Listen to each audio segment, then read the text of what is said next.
I have Simon Hughes with me now, who won the Parliamentarian Liberal Award of the Year. Thank you very much. It's great to be here and to be recognised by the Asian community when, by definition, I'm not of Asian heritage Purely not. well, purely not. But I've been lots over the years. And I've worked very hard with Asian friends, but also with the Asian community more widely to make sure that not just the Asian community here feels fully integrated as part of our political process, gets elected to councils, gets elected to Parliament, is part of Parliament, but also that the issues that matter at home to the Indian community, the Pakistani community, Bangladeshi community, matter to us too, and to be engaged in that. So for me, it's another bit of building that bridge and people recognising that we do better together, and the fantastic energy and talent of the Asian community, coupled with sometimes the slightly more cautious worldview of the native British community, can deliver very good results indeed. Of course, I mean, you just mentioned about dealing with the problems in India and Pakistan. Obviously, for young people like us, it's very important. I originate from Kashmir, and dealing with problems like that, I mean, we need that problem to be solved. So what are you doing, to... Well, I chair something called the All-Party Group on Conflict Issues, which tries to work on international conflict prevention. And within South Asia, we've had terrible trouble and civil war in Sri Lanka, and now the whole issue of how the Tamil and the minority communities will be recognised is still a very live political issue. Press freedom has to be regained. We need to make sure the legal process works. The Kashmir dispute has been going on since long before you were born and before I was born. And it's just such a tragedy because it's meant that there have been millions of troops along the Pakistan-India border when we should be spending that money on other things to develop the poorer parts of India and Pakistan.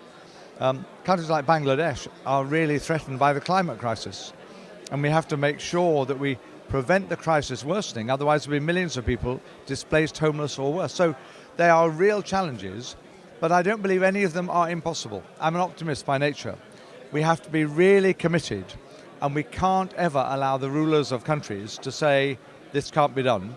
And we can't ever allow rulers of countries to say, we think we have all the answers and we don't have to listen to other people. So I hope and pray sincerely that very soon there will be peace in Kashmir, the people of Kashmir will be able to choose their own future, and the same will apply for the Tamil people in Sri Lanka.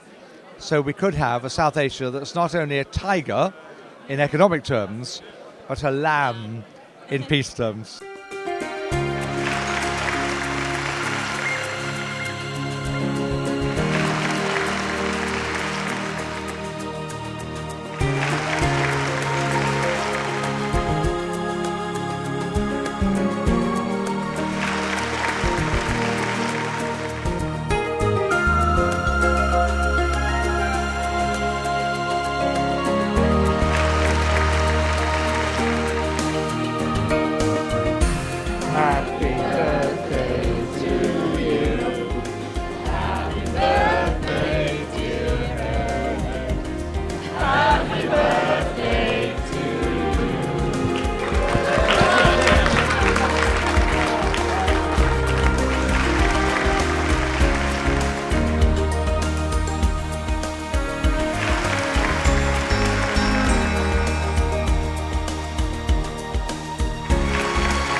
Reverend Jesse Jackson, who just won the Lifetime Achievement Award of the Year. Congratulations. I feel so good about it, so honored, so blessed, and thanks to the Asian Voice.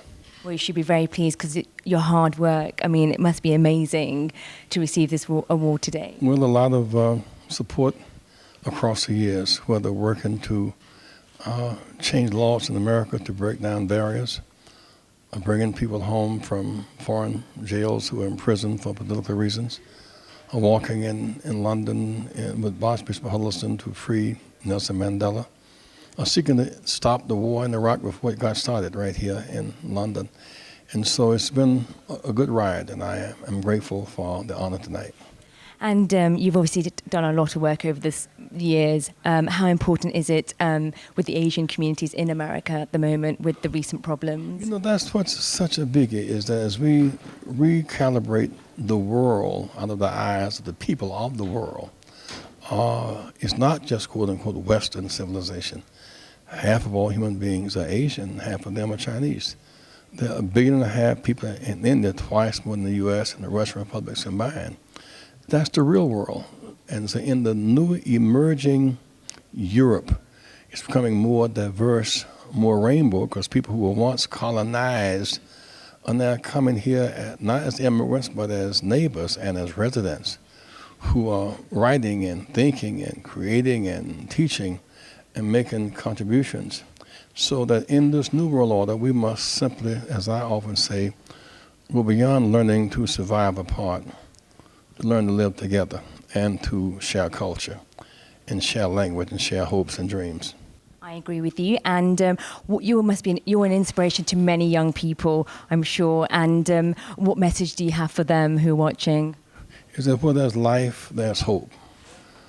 Where there's hope, there's infinite possibility. No matter how difficult life may be sometime, take it boldly, and don't self-destruct, and don't self-degrade. And if you will to dignity on a very principled way, you can conquer all odds. Think of Gandhi freeing India without a gun, or without a bomb or a plane, without the King's cultural shifting work in America, without a gun or a plane or a bomb, but how Mandela suffered himself into power, enough power to change the course of his country. How President Barack Obama, from the dusty roads of Selma, Alabama to the White House, was less than a 50-year journey. So all things are possible if we believe and stand together for dignity. I have some members from the LTC College. Hello, people. Hello, hi. How are you all doing? Very well, thank you. Good. So you're obviously here this evening. What did you think of it? It's a fantastic event. It's great. It's recognition of hard work and contribution to society. I think lots of people who've done a lot of good work, I think, is them giving them the recognition, the due recognition that they deserve. It's fantastic, and we are very glad to be a part of this event. Well, it's been an amazing evening at the House of Commons. We've got to see some glitz and glamour with knitting Ganatra and the most worthy winners like Reverend Jesse Jackson. I'm off. I'm Atika Chowdhury. See you next time.